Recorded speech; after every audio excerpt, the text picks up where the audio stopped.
everyone, and welcome to Growing Together, a gardening podcast with me, John Lamb, and Don Kinsler, a lifelong gardener and the North Dakota State University Extension horticulturist for Cass County. Don, how are you doing today? I'm doing great. I'm in a December mood. Yeah, there's some snow today as we're recording, and I like the right amount of snow. How is that, the right amount? Just enough to cover our plants, give it some nice winter protection. We don't need 8 feet of snow. But just enough to give it some winter protection, and it puts us in the Christmas mood.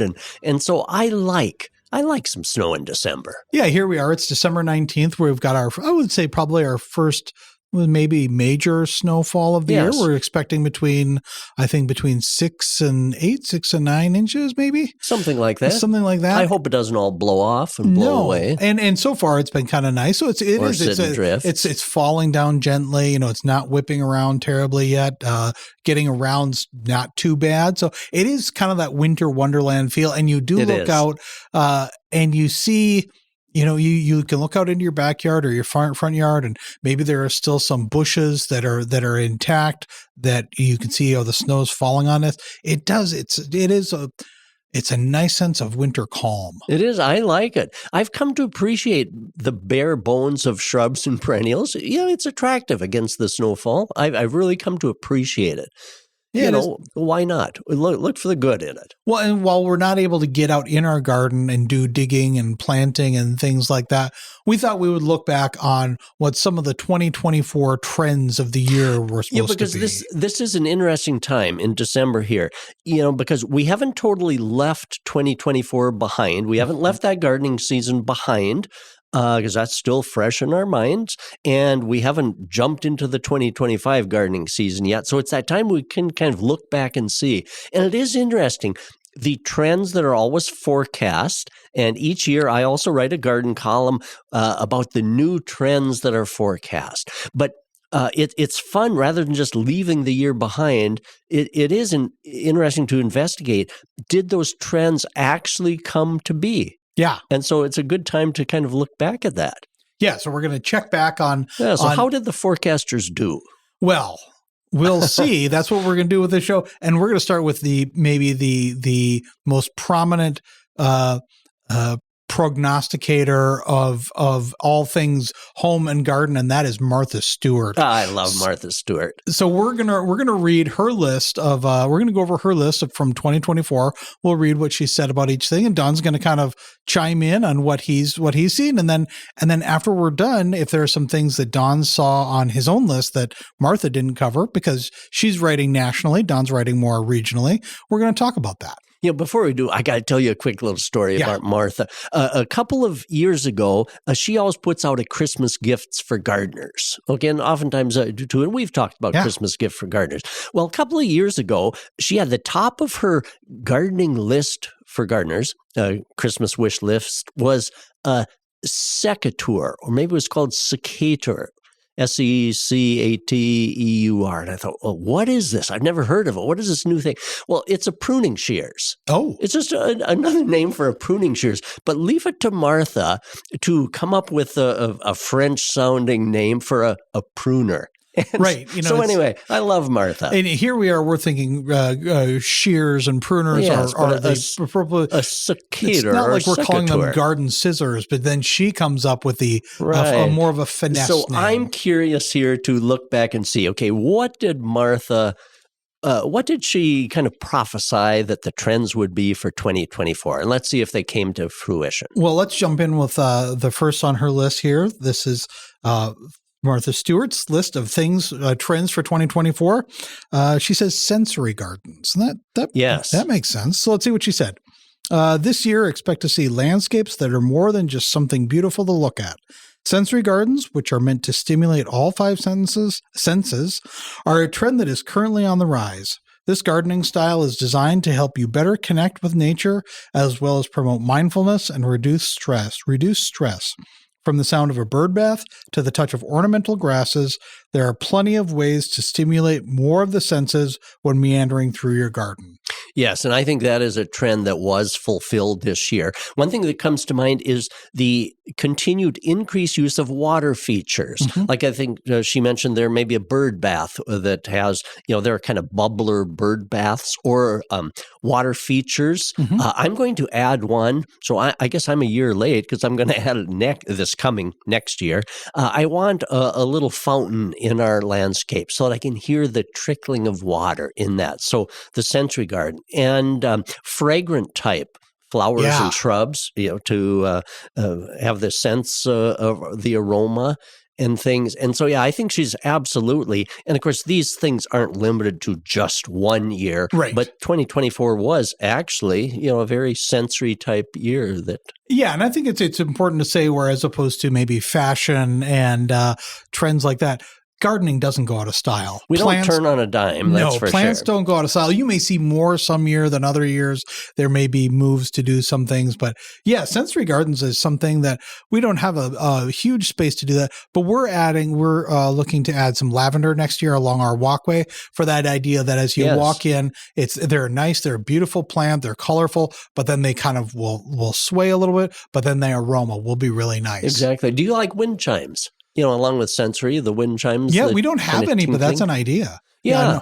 I know some people, if they have very loud wind chimes and very close neighbors, I know some people have taken down their wind chimes, but I like wind chimes. Yeah. I like that. They're nice. And there's so many different tones you can get, kind of from the high-pitched kind of tinkling to the very low bass. Have you seen some of the with very long pipes? Yes. That make a very kind of bass type tone? And so, so sensory garden, I think she was spot on with that. Well, let's see what she's got next. She says food forests as a trend. Growing food at home isn't a new idea, but food forests have become increasingly popular in recent years as a way to feed local communities and urban areas. This practice is one you can expect to start seeing more of at individual level too. A food forest is a system in which edible harvestable crops are produced in a self-sustaining, multi-layering setting, with the first layer being fungi or root crops and the top layer being large trees. Yes, I think definitely. Edible type landscapes, incorporating edible type things into our landscapes, I think is very much at the forefront. In this last year, very popular. For example, I think we talked about landscaping with aronia shrubs. Yeah. Perfect for landscapes and produces a great crop of fruit. I've seen people planting strawberries in their landscape as kind of almost a ground cover.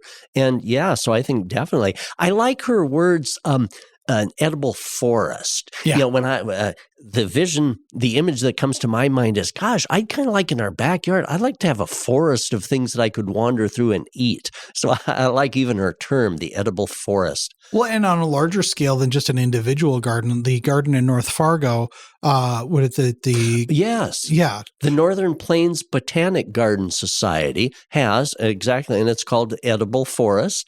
And so, yes, for anyone visiting Fargo or in the Fargo-Moorhead area, check that out during the growing season. The Northern Plains Botanic Garden Society, a wonderful show garden, but part of that is the edible forest. And with good, with great displays of the fruit we can grow here, both tree fruits and kind of shrub type fruits, and it's located in North Fargo. It won't be hard for you to Google that for the exact location. It's in the far north edge of Fargo. Yeah, it's up around, it's about 25th Avenue North and University Drive about. Yeah, maybe even a little north of that. Yeah, ways, kind of, yeah. By the old Yunker Farm, right? Yes. Yeah, so up exactly. kind of by the airport. Yes.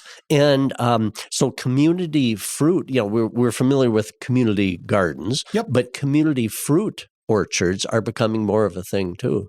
Well, and as opposed to community gardens where you don't necessarily invite the community to walk through there, it's open for that. But like a food forest is where you could walk through, and I think they become really kind of educational too for not just edible. What you can do, to show you what you can do in your own home yard as well. Yeah, and especially with kids, it's really great. We should add that the Northern Plains Botanical Garden Society, theirs is fenced off, and it's not to keep people out; it's to keep deers out. It is, it's very high fences because it's located not too far from the river. Right. And so, deer would have just an absolute heyday with that. Well, let's take a quick little break. When we come back, we're going to come back and talk more about looking back at the 2024 garden trends.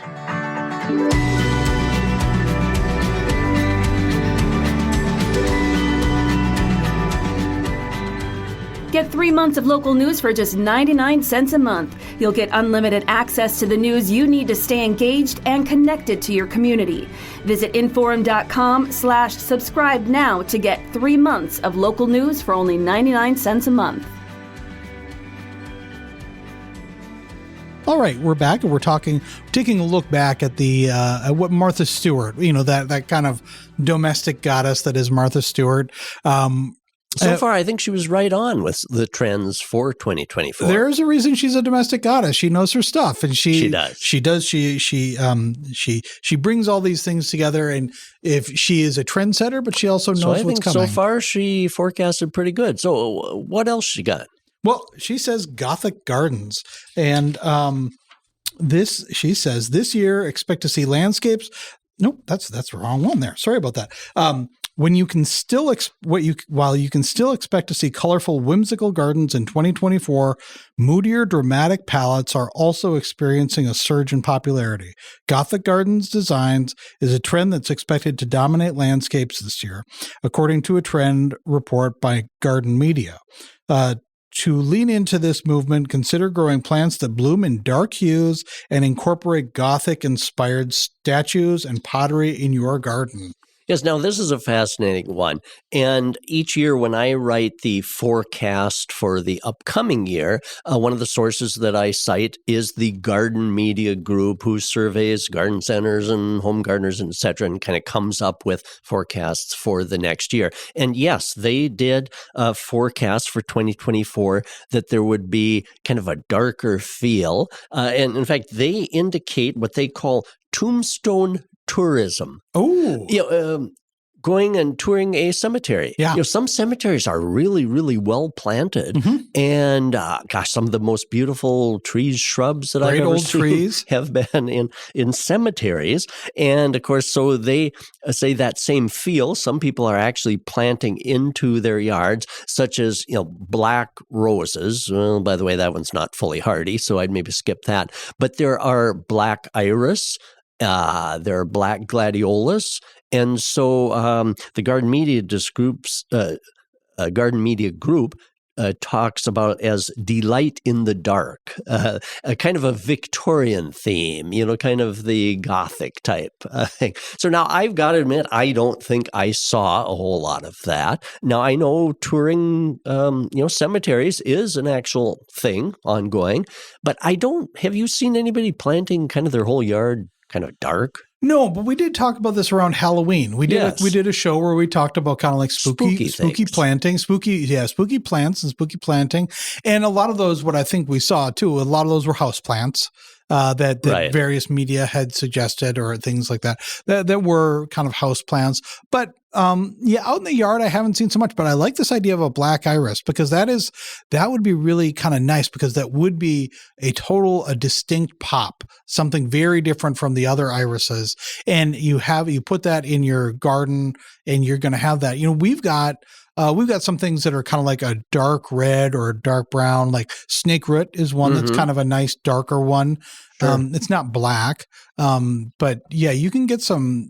Yeah, there are some out there that you can get some really nice. Yeah, darker it's colors. Interesting. I think there are also some petunias that are black, or near black. You do see that. That's right. But yeah, I've got to admit that I think if I drove up to a house and all of their flowers were all black, it would be unusual, unique, I guess we could say. So I'm not sure if she was 100% on this one. Yeah, I know it's kind of a thing. But yeah, so it's interesting. I don't know that that's going to be a commonplace theme. It may have been more of a TikTok trend than a fully actualized garden. I think so. Yeah. Well, at least she mentioned it. This next one, I think that she's onto something more, and that's tropical plants. Yes. Expect to see more tropical plants being grown as houseplants and in the garden this year. Beloved for their large, brightly colored foliage, these plants are unique additions to any settings. Even if you don't live in the tropics, there are still plenty of tropical plants that can be grown from anywhere, including low-maintenance favorites like snake plants and pothos. Yes, and of course, in the article that she wrote, she pictured bird of paradise plant, which is just an awesome house plant with big tropical leaves. Now, you need enough space for to grow a bird of paradise because the leaves are big and tropical. But if you've got a sunroom and enough space, they're awesome. And even out in the landscape and perennial garden, using kind of tropical looking leaves is a nice counterbalance to some of the other things. I'm thinking even Bergania. Yep. With kind of larger leaves. And I got to tell you a little secret, what we planted this last year in our own perennial garden to give it that tropical look. And now don't laugh. Rhubarb. Oh, yeah. With the big, rounded, kind of tropical-looking leaves. Pops of color. Yeah, exactly. And it does give kind of a nice look against that. So, yeah, incorporating tropical things into the landscape. And, of course, houseplants are all about tropical. Yeah. And, of course, man, in this time of year when we're indoors, having a tropical looking assortment of houseplants, well, yeah, it takes us to the tropics. Yeah, it kind of warms you up from the inside. Yeah, so I think Martha did well on that one. Well, I think she does well on this next one too, and that's ornamental grasses. Oh, yeah. While ornamental grasses have often been used as filler plants in the garden, they will take a front seat in 2024. Beautiful and easy to grow, these grasses are a favorite in colder regions due to their hardiness and resilience against harsh temperatures. What's more, ornamental grasses provide food and habitat for wildlife, improve soil health, and promote biodiversity. She's good. I think she hit the mark on this one. Ornamental grasses are so beautiful in the landscape with shrubs, in the perennial garden, because ornamental grasses just have a look entirely their own. They tend to be kind of more upright, and so they give kind of a vertical accent to, for example, rounded shrubs. Yep. And the thing that I love, almost every bank and dentist office has Carl Forster grass. Yes. That's the one we see. I mean, they're beautiful. But when we visit the locally owned garden centers, they have dozens of ornamental grasses. One of our favorites that we bought from a locally owned garden center a couple of years ago, become very beautiful, is Korean feather grass. It's a relative of the Carl Forster grass, but it has a little more open. The seed heads are different, kind of a little more poofy. And so by using different types of ornamental grasses, in addition to Carl Forster, we just have, it gives such a nice, unique. And, I'm looking at the photo that she has there of an intermingling of, excuse me, an intermingling of the grasses with other perennial flowers, and it's just beautiful. And also in the fall of the year, many of them develop kind of an amber type color, the seed heads, and they'll remain all winter long. I love in the wintertime the ornamental grasses against the snow and how they wave in the breeze. And how do you like that? I called her winter wind, a breeze, a gentle breeze. But I love it. And of course, ornamental grasses, you don't need to cut those back until next spring, so you enjoy it. So I love ornamental grasses. Well, and also one of the big things that we talk about too on the show when we're talking about planting is something that gives you some height. And so these are wonderful. They're not just backdrops, but they can be backdrops like in this picture here, where you have something maybe more colorful in front. You have these, or if you want these against a, as kind of a barrier or a visual barrier. So we've got some against the foundation of the house, just so you don't have to look at brick or, stucco, something like that. You see sometimes people will put these out on kind of like the edge of their property line. It's a good way. It's not going to necessarily keep anything out. But it's kind of creates a nice, that visual barrier, a dividing line. And what I like too, and of course, it's hard to convey a mental picture of what I'm looking at maybe, but in the article that she wrote, the perennial garden that I'm looking at that has the ornamental grasses incorporated, what I like is they did not just use a row of the taller ornamental grasses at the backdrop, kind of like you mentioned too. They incorporated them up into the perennial garden. And what that does is give some dynamic. We don't need to just put all the tall things in the back, all the short things in the front. We can bring some of the taller things up and in. We don't hide anything behind them, but we intermingle them, and it gives kind of a dynamic, kind of a tension by using the ornamental grasses up and in amongst those. So yeah, I really like that she forecast the increased use of ornamental grasses, and I really think we have seen that. And I know that's going to be ongoing. What's fun is now we aren't going to say 2024 is done, so ornamental grasses are in the past. What's fun is, yes, they're coming to the forefront, and I see that continuing. Well, now this one, though, her next one up is something that's, it's a trend. There, people will talk about different kind of types that they like. And this is one that my girlfriend Sam really particularly likes, and that's English cottage garden. Yes. And Martha writes, the pressure to maintain a perfectly manicured landscape is taking a backseat as more and more gardeners are opting for whimsical, free-form designs like the English cottage garden.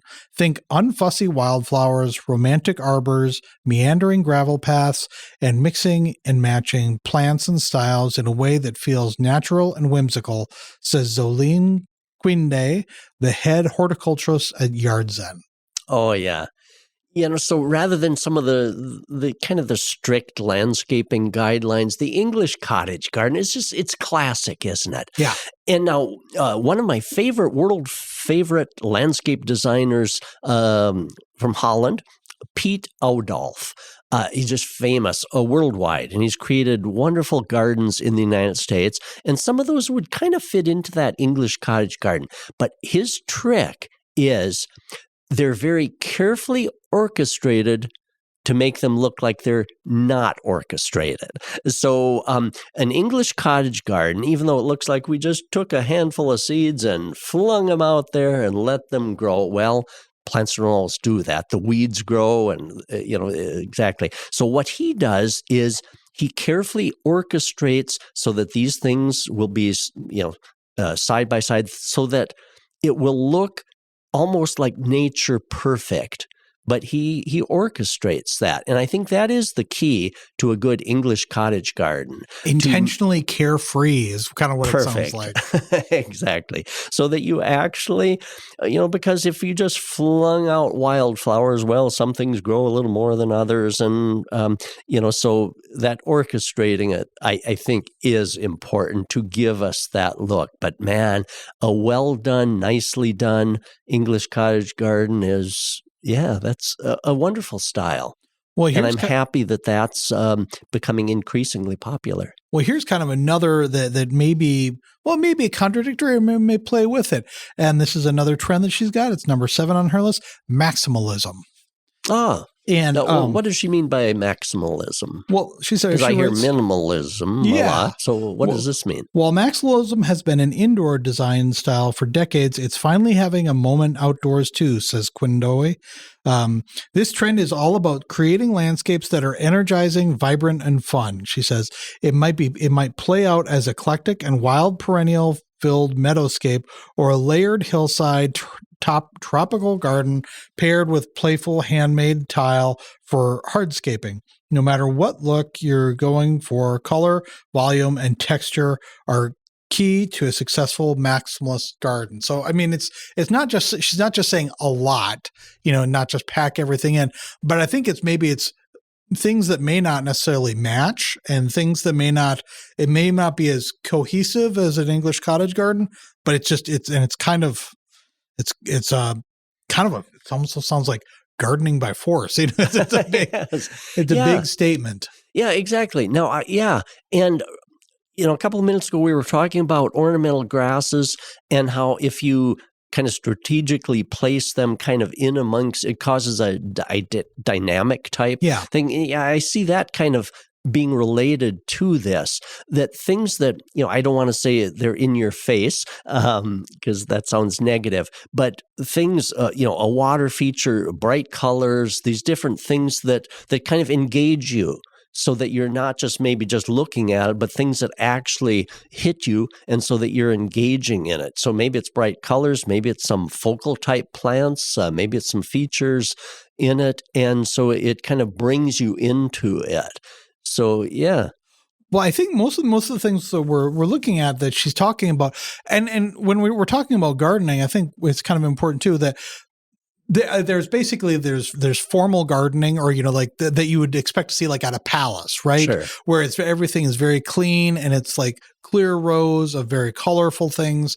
Everything's kind of in an order, in a very specific order, and that's really hard to do. It can be done on an individual level, but on a smaller level, it also becomes kind of boring. And that's true. I think we were, like what we're seeing in more, individual home on a home level is to have some different things, because it offers, like we're saying, more things for for your eye to stop on, more things that catch your eye to get you involved and to bring you in. Yes, I think that's a good point. So that's the point then of maximalism. Yeah. I like it. Well, let's take another quick break, and when we come back, we're going to talk about more about her list, and we're going to go with some of the other things that Dawn has seen over the last year.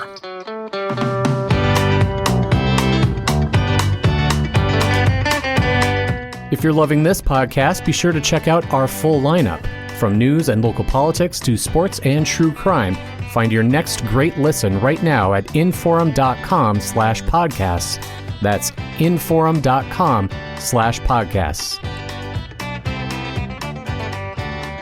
All right, we're back, and we're talking about what some of the trends were for gardening trends for 2024.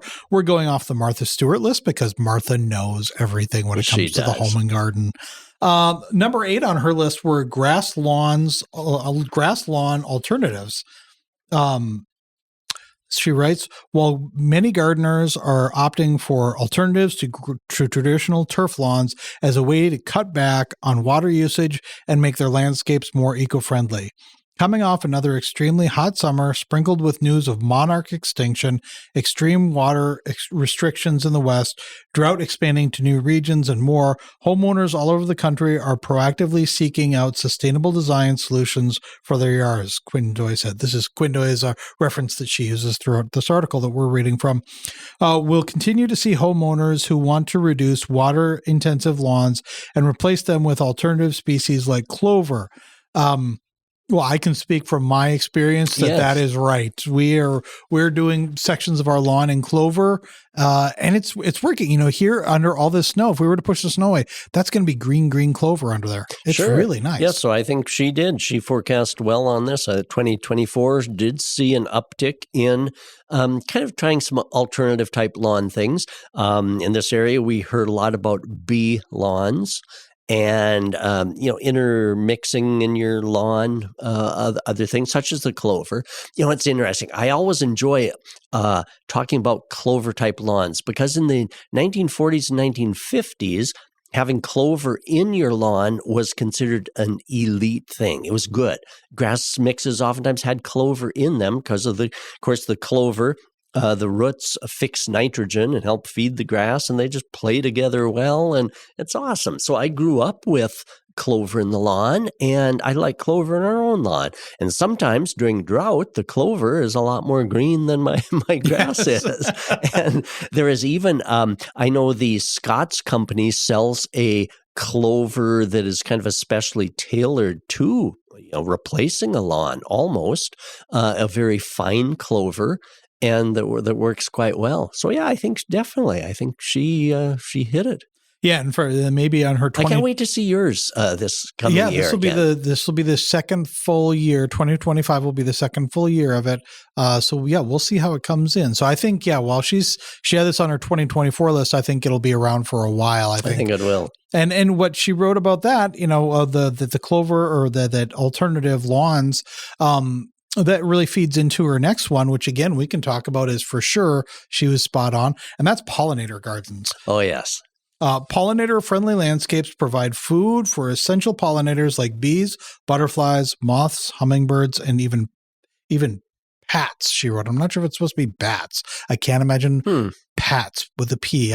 Martha doesn't make mistakes, so I'm going to assume exactly. Pat is something that I just don't know wow, about. is she right on with the pollinator gardens. And of course, our little pollinating bees and native bees and things are so necessary for apples and strawberries and everything in between, cucumbers, pumpkins, and so we depend on them. So the things that we do to give them some food sources are very important for us getting our own food, so we help each other out that way. And of course, it's so important, if we think about it, cucumbers and that, those aren't blooming until middle of summer, so they aren't giving the bees nutrition.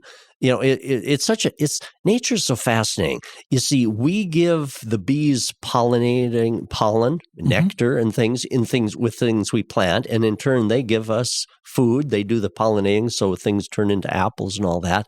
And of course, so one of the best things we can do for pollinators is in our yard plant things that are going to flower throughout the year, starting in the spring. Of course, that's what's nice about having lilacs, apple trees, and things, because those start blooming quite early, so that gives them nectar and a food source, and then, of course, in turn, they give us apples. And so in our perennial gardens, if we can try as best we can to have something blooming all spring, summer, and in the fall as well. Those little bees need to store up some energy so they can make it through the winter time. And so having fall blooming perennials, the fall asters, and anything else that will bloom right up until snow flies is very important. We had a great summer watching our catmint and just be filled with that, and like seeing them over salvia too. Isn't that fun to see? Yeah.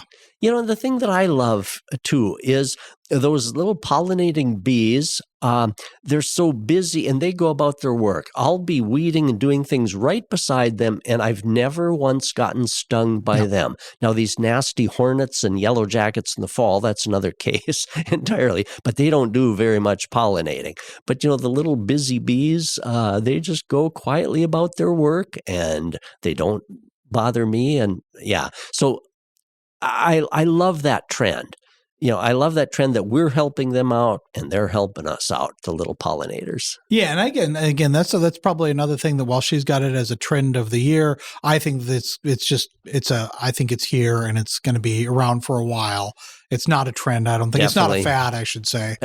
Definitely. I think and the other thing that I always get a kick out of too is if you've ever watched your cucumber plants, it's not the big bumblebees that are doing all this. They get the glory because they're so fun to watch and see. But oftentimes, like in the cucumbers and apple blossoms, it's the little tiny bees that are doing probably more work than the big glorious type bees.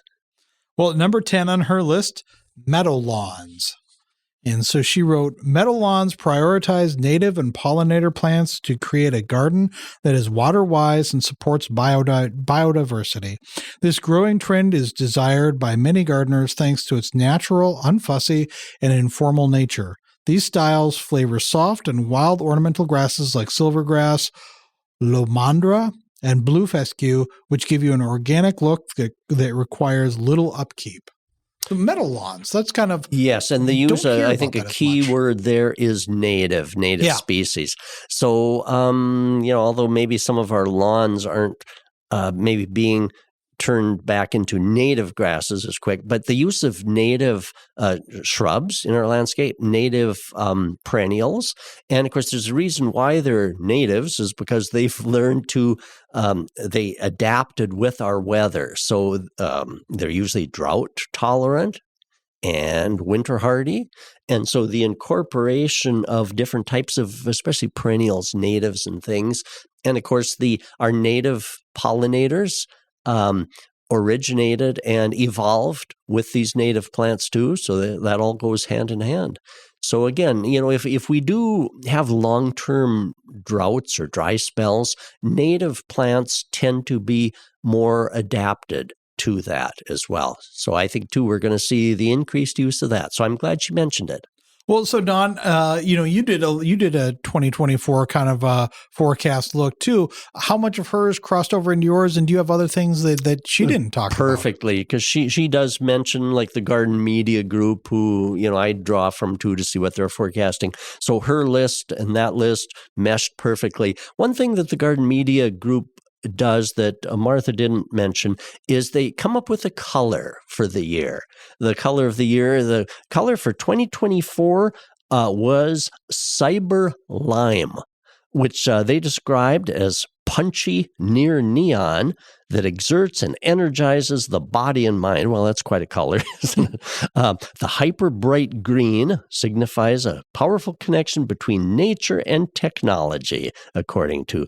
Okay, so plants that maybe have that bright lime green, there's actually a Queenie lime zinnia that was an All-America winner, and there are coral bells that have bright green, and so there are different shrubs and perennials that have that kind of bright. There are different hosta that have kind of that bright lime green. But, trending colors, I'm not going to rip out all my landscape shrubs to put in the color of the year, but it's kind of interesting, the trends. And so I kind of just quietly smile a little bit at the projected color of the year. You could do some annuals with those colors, but I don't think anybody is going to drive by and say, oh, wow, look, John did the color of the year. But it makes for interesting conversation.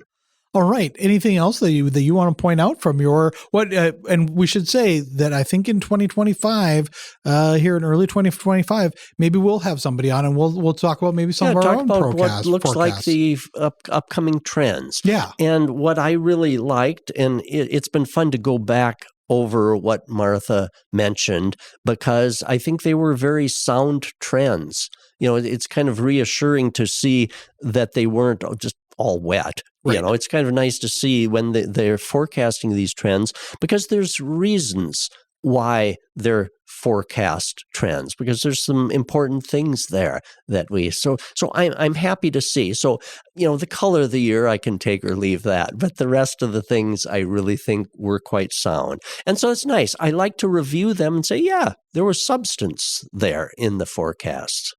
Well, if people have their suggested forecasts, the trends that they see coming up for what if we missed some? What if Martha missed some? What if there was a trend that we totally missed? Or if you saw something, what's the best way to reach out to you?